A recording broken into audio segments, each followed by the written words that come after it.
ഹരേ കൃഷ്ണ.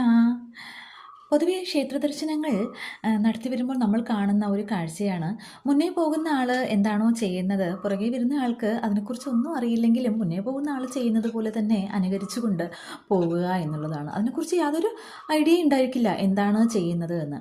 അതുപോലെ ഒരു കാര്യമാണ് മഹാദേവ ക്ഷേത്രങ്ങളിൽ ദർശനം നടക്കുമ്പോൾ നന്ദികേശൻ്റെ ചെവിയിൽ എന്തോ ഒന്ന് മന്ത്രിക്കുന്നത്. എന്താണ് എന്ന് പുറകെ വരുന്ന ആൾക്ക് അറിയില്ലെങ്കിലും അതും അതുപോലെ ചെയ്യും. എന്തോ പറയുകയാണോ, തൻ്റെ ആവശ്യങ്ങൾ ഭഗവാനോട് പറയാൻ നന്ദിയോട് പറയുകയാണോ, നാമം ജപിച്ച് കേൾപ്പിക്കുകയാണോ, എന്താണോ എന്തോ എന്തോ ചെയ്യുന്നുണ്ട്. പക്ഷേ ഒന്ന് രണ്ട് പേര് എന്നോട് ചോദിച്ചു, എന്താണ് നന്ദികേശൻ്റെ ചെവിയിൽ മന്ത്രിക്കുന്നത്, എന്തിനാണ് അങ്ങനെ ചെയ്യുന്നത്, അങ്ങനെ ചെയ്യാമോ എന്നൊക്കെ ചോദിച്ചു. അപ്പോൾ അതിന് എൻ്റെ മനസ്സിൽ ഞാൻ മനസ്സിലാക്കിയെടുത്തോളം ഒരു കാര്യമെന്ന് പറയുന്നത്, നന്ദി എന്ന് പറയുന്നത് ഭഗവാന്റെ ഉത്തമനായ ഒരു ദാസഭക്തനാണ് നന്ദി എന്ന് പറയുന്നത്. ദാസഭക്തൻ എന്ന് പറഞ്ഞാൽ ഭഗവാൻ എന്താണോ പറയുന്നത് അത് മാത്രം അനുസരിക്കാനായിട്ട് ഭഗവാനെ സദാ ധ്യാനിച്ചുകൊണ്ട്, ഭഗവാനെ സദാ ജപിച്ചുകൊണ്ട്, ഭഗവാനെ തന്നെ നോക്കിയിരിക്കുന്ന ദാസഭക്തനാണ് നന്ദി എന്ന് പറയുന്നത്. നന്ദി എന്ന് പറയുന്നത് ജീവാത്മാവ് കൂടെയാണ്. ആ ജീവാത്മാവ് സദാ ഉറ്റുനോക്കിയിരിക്കുന്നത് ആ പരമാത്മാവിനെയാണ്, ആ മഹാദേവനെയാണ്. അപ്പോൾ നമ്മളാകുന്ന ജീവാത്മാവ് പരമാത്മാവിനെ തന്നെ ലക്ഷ്യം വെക്കണം എന്നതും കൂടെയാണ് നന്ദികേശൻ നമുക്ക് കാണിച്ചു തരുന്നത്.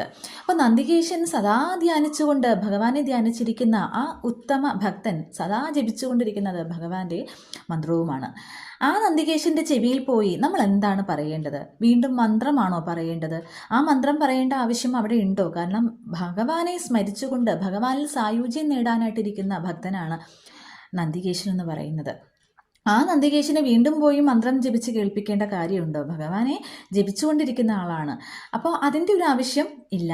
അതുമാത്രമല്ല, നമ്മുടെ ആവശ്യങ്ങളാണോ പറഞ്ഞു കൊടുക്കേണ്ട നന്ദിയോട്? നന്ദികേശൻ അത് ഭഗവാനോട് പറയണം എന്നുള്ളതാണോ? ഒരു ഉത്തമ ഭക്തൻ ഒരിക്കലും ഒരു ആവശ്യങ്ങളും ഭഗവാന് മുന്നിൽ നിരത്തുകയില്ല. പ്രത്യേകിച്ചും ഒരു ദാസഭക്തൻ ഒരിക്കലും ഭഗവാനോട് ഒരു ആവശ്യവും ഉന്നയിക്കില്ല എന്നുള്ളത് നമ്മൾ മനസ്സിലാക്കിയിരിക്കണം.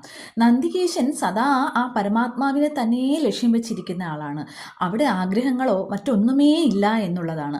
അപ്പോൾ നമ്മൾ എന്താ ചെയ്യേണ്ടത്? അവിടെ പോയി നമ്മളും ഭഗവാനിൽ നാമം ജപിക്കുക എന്നുള്ളതാണ്. ഭഗവാനെ നാമം ജപിച്ച് ആ ചൈതന്യത്തെ ഉയർത്തുക, നമ്മളെ ഉള്ളിലിരിക്കുന്ന ആ ഈശ്വരൻ്റെ ചൈതന്യത്തിനെയും ഉണർത്തുക, ഉയർത്തുക എന്നതാണ് നമ്മൾ ചെയ്യേണ്ടത്.